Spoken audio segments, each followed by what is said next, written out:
Okay, so now is pile 2, and immediately the atmosphere changes. The first one was all Saturn and clouds. This one I can already feel it's from the cards I've drawn. It's a fire searching for its spark. So let's pin together. The first card is the Bach flower walnut that comes from a walnut tree, and that is a tree that in many tradition in Europe was considered a boundary protector. It was placed on the corners, on the edges of fields, and was said to drive away stagnant energies. Even today, walnut bark is used in medicine, in herbal medicine for its astringent properties. So closing and protecting on both a physical and energetic level. I also remember that it's linked to the head and headaches also. They say not to sleep under the walnut tree if you don't want a migraine. I remember that. Maybe it's just a thing that they say here in Italy. I don't know. I can't remember, honestly. But Bach called it the link breaker remedy. So one who breaks all ties to move forward without being dragged back by influences that are external, like other people's opinions, or better, I think, old versions of ourselves. That this is more subtle. While I was shuffling, I chose pile 2. So this is also my pile. Astrologically, I associate the walnut to Jupiter and to Uranus, or maybe to Sagittarius. I've always linked the walnut to Sagittarius, always, but I don't know why. It's just something I link walnut to. I have to do my research about that, because I don't know. But Uranus, I know why I link it to Uranus, because it's the planet of a necessary rupture to the past, and a sudden change that liberates. So there's nothing wrong here that needs to be fixed. Like in the mustard pile 1. But walnut is not about a cloud without a cause, like the first pile. It's about a real, ongoing transition that just needs protection while it's happened. I don't know if it's clear what I said. It's like a necessary, it's about an ongoing transformation. It's about the action, okay? It's not pure mental, like the first pile. The second card is the Green Witch Oracle, Dahlia, refinement, the refinement. So, Dahlia is a flower. I did my research that in the Victorian language of flowers means elegance and dignity. So it's not a showy beauty.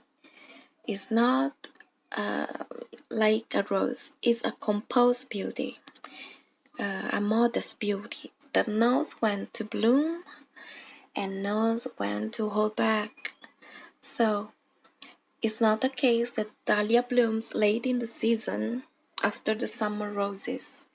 It's a flower of late refinement, not of a holy exposition or explosion.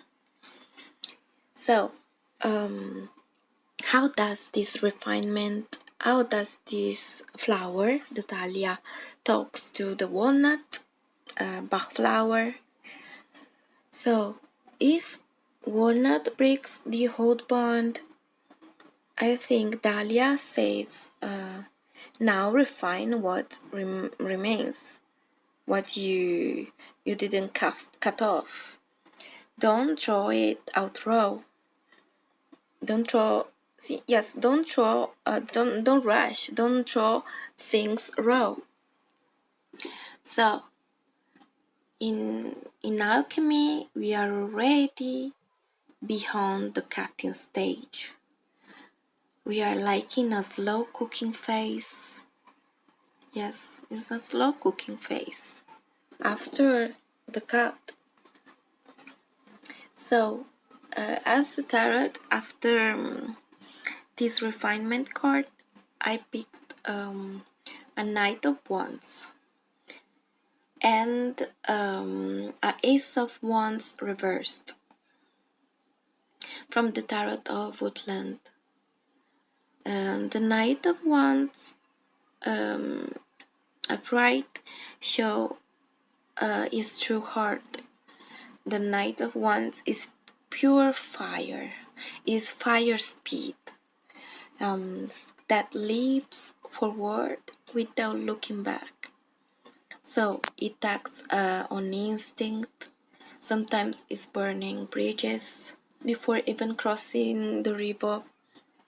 So he is mostly the most impulsive force in the entire minor court of the cards. So beside him, there is the Ace of Wands reversed. So the spark itself, this is the spark itself, is the pure potentiality of fire that is turned upside down.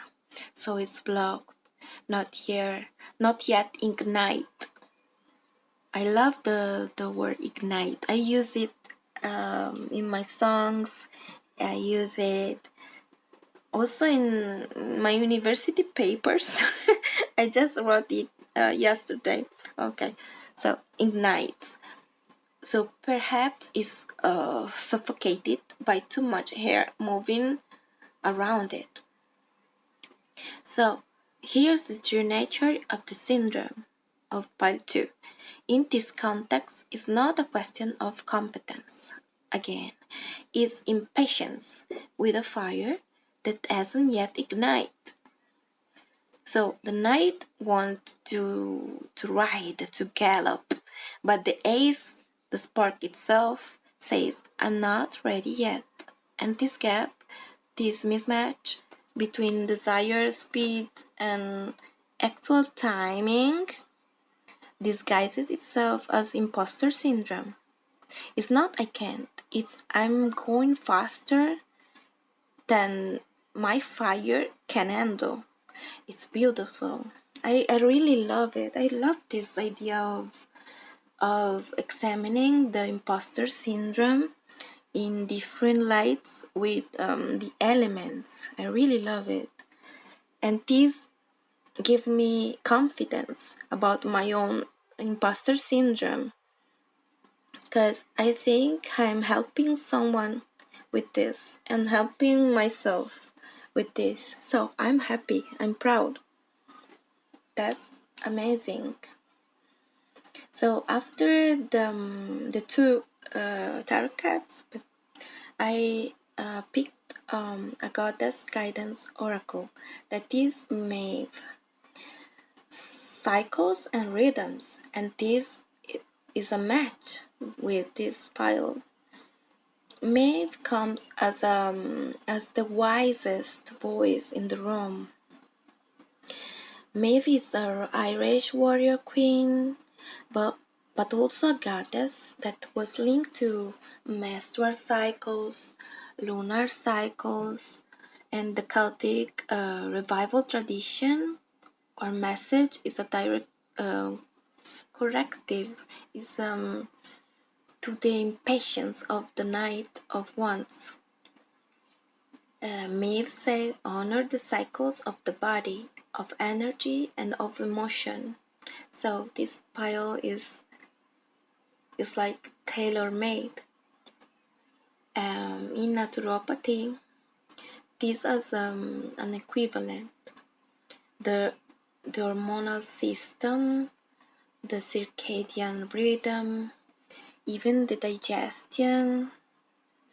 Nothing in our bodies operates at a constant speed, and nothing is rushing. Everything has its own perfect timing. There are peak phases, necessary rest phases. There are enforcing a continuous peak of performance produced exactly the opposite. It produces a burnout. Yes, a burnout. So maybe here is not just being poetic. Oh, follow the cycles. No. It's clinically accurate. It's beautiful. And she completes the picture. Knight of Wands still want to peak. And Maeve says, even fire has its tides. This is beautiful. After that, I picked the Lenormand, 2 pairs, and the first pair is clouds and fish. Then ring and mountain. So the first pair, the pair of the Lenormand, is the clouds, which brings confusion, thoughts that overlap without clarity. And next to the clouds is the fish, which in Lenormand is always, it almost represents abundance, like the fishes in the ocean, a flow of resources, often also in a financial light, usually abundance, okay, abundance. So confusion of the clouds and abundance side by side. So pile 2, you're swimming in something good, but you can't see it clearly yet because of your doubt. If it was reversed, like first the fish and second the clouds, maybe was an abundance of doubts. But clouds before the fish, it's like there is this confusion about the abundance. You know what I'm saying? Is that the second pair is the ring, that is commitment, and the other one, the mountain. I lost it. Where is it? The mountain. Yes, the mountain. So yes, there is the commitment, cyclicality. I don't know how to say that. A bond that closes on itself, a project, a pact, and the mountain, that is the golden obstacle, the quintessential obstacle, something solid, seemingly immobile.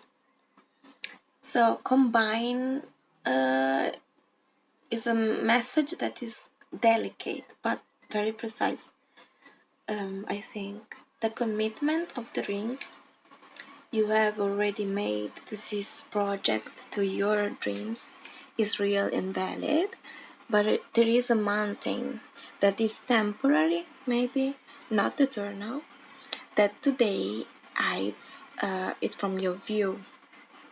I think it's that the message. Then there is the witch toast with the dream tonic that says, connect to your dreams, let them guide your path.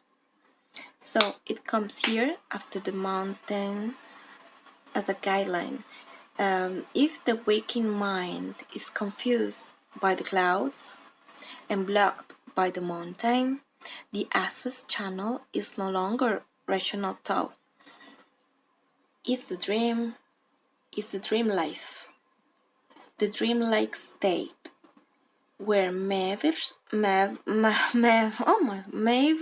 herself, the goddess of the cycles, even the night cycles, can speak most clearly.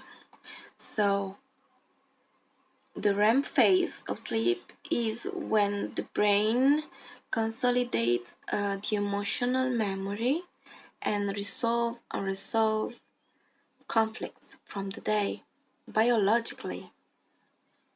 So it's the time when the nervous system digests everything, digests what was not processed during waking hours. And for example, I'm one of those persons that if there is a problem, I don't have problems sleeping at all. And someone once said, "Oh, you are heartless. You just sleep." But I think sleeping and dreaming are another realm, maybe a better one. I don't know, but it's just going as well, not from the problems. It's just going to the realm of ideas for me, of intuitions, and usually the next day I have the solutions. And what was I saying? So an advice could be to keep a dream journal. Am I recording? I don't know, because I lost. Okay, yes, it is to keep dreaming journal, maybe. That is not just symbolic. It's like it's supported by the sleeping physiology itself. So it's not symbolic. It's just a solid, tangible act you can do. So lastly, to finish the pile 2, I drawn the Galactic Alliance cards. So we close by a numerical vibration of 38 that reduced to 11, the master number. 38 is my age.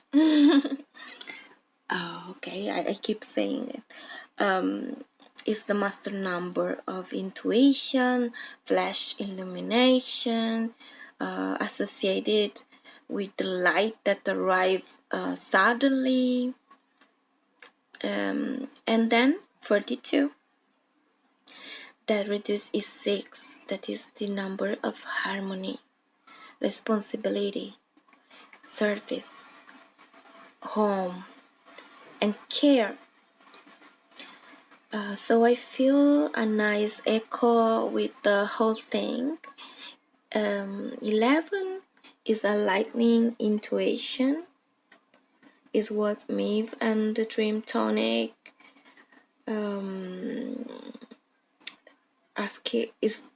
are asking you to listen to. While 6 is harmony, and is where all this impatient fire will land once is refined like with the refinement Dahlia card. Amazing. I love it. So the past,